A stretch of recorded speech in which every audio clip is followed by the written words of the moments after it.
Hello, welcome to another 10th House Brand video. My name is Gabrielle. Today, we are going to be talking about John Gray, the pastor and spiritual leader who was recently caught in yet another alleged affair. And I think in this specific instance, he was actually caught in a recording talking to his mistress about his wife with his son in the car and actually, including his son in the conversation while he's bad mouthing his wife to said mistress. So that's kind of like another level of infidelity. I know, like a couple of years ago, um, he was accused of being unfaithful to his wife, and I know they stayed together. So it's just, I'm a firm believer of where there's smoke, there's fire. Obviously, this man is a habitual cheater. Um, so, yeah. But that just raises the question to me, um, if, you know, you can't be honest about the struggles and your shortcomings because everybody has them. We're all human, right? If you can't be honest about it, should you be in a position to spiritually advise others? I don't think so because you can't. How can you lead somebody else to their spiritual truth and to live in an honest space and to live for the Lord when you're not? You're hiding an extramarital affair. And it's obviously not your first because we've been here before.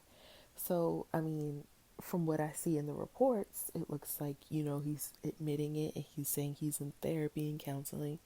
But I feel like that's what he said last time, too, if I'm not mistaken. So, that's really just something to think about. Like, if you're not honest about your shortcomings and where you are in your life, should you be able to spiritually advise others?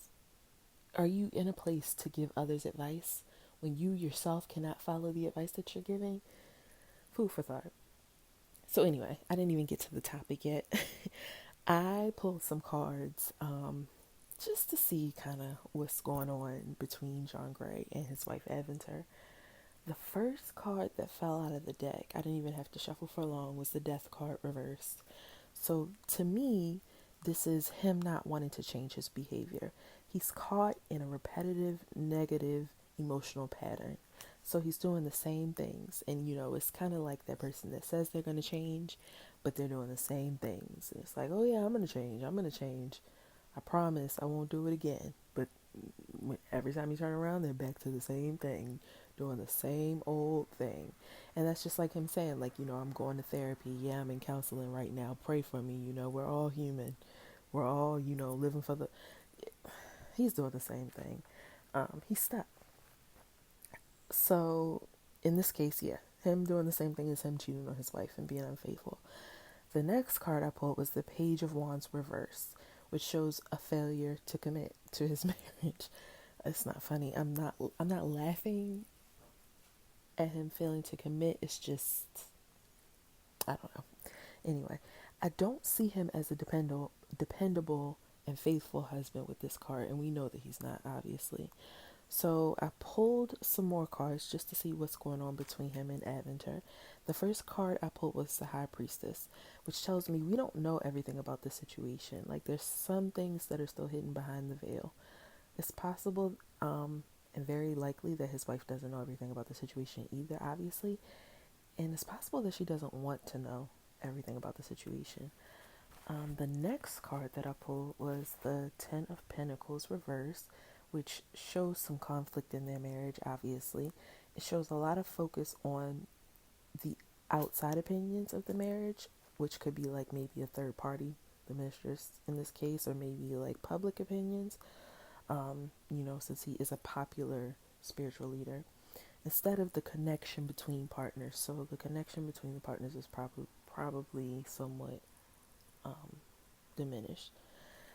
Next, I pulled the Devil card, which signifies addictions, dependency, self imposed prisons. We obviously know he has an addiction to cheating since and I don't mean that. He has an addiction to cheating since he's obviously been caught multiple times doing the same thing. That's really all I have to say about that.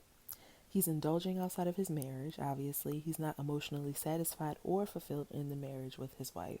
With the devil card, it shows there's a blatant disregard for his partner's feelings. So, like, obviously nobody wants to see their partner cheat on them.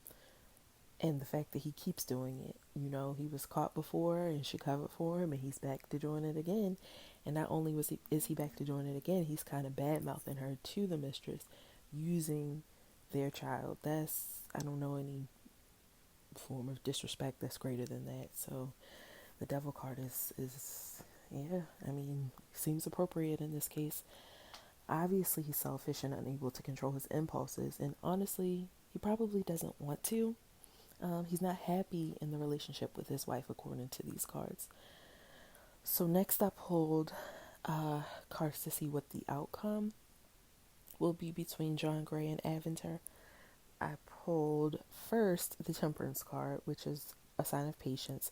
I see Aventer being patient with him in the situation. She's not necessarily jumping to extremes, so she's not like, oh my god, I can't believe this, like I'm leaving you today. That's not happening here. Aventer is probably, well, obviously she's in this for the long haul, because we know this has happened before and she's still in the relationship. Um, so the Temperance card was clarified by the Magician reversed. She's being deceived. He's deceiving her. So she may want to consider making changes, possibly leaving the relationship. Now, will she? I don't get the feeling that she's going to leave. The Ten of Swords reverse shows that, you know, this is a moving train and there's really no way to stop it. But by me saying it's a moving train, I don't want you to think like this has not been a quick process. This has been a long time coming, and the relationship is definitely probably severely damaged. But I mean, even though it might seem unrepairable, there's still opportunity for healing. It's kind of like one of those situations like where you hit rock bottom and you can build back up. Like, it seems like there's no hope whatsoever. You are absolutely at rock bottom and it seems like nothing will change. I feel like they've hit that point and they could possibly, if they play their cards right, rebuild. Because I really don't see Aventer wanting to leave the relationship. I don't. But at the same time, I definitely feel like John Gray is not emotionally fulfilled in the marriage. I kind of get that feeling from the cards that I pulled and just like, my own intuition. I'm by no means saying I know them, so obviously this is just from what I pulled. But anyway, and with the Hangman, it's the final card that I pulled. I don't see the relationship breaking up. I kind of see them just like in a period of non-movement and inaction, and working on the relationship ultimately, and hopefully, actually healing and not just staying together in the cycle of like unhealthy emotional patterns. So that is what I pulled in reference to the John Gray cheating allegations, and his relationship with his wife Aventer. Hopefully they're able to come together and fix the situation, or if they do end up breaking up, they're able to find happiness elsewhere. um, if you like this video, please like, comment, share, and subscribe, and I'll be back shortly with another.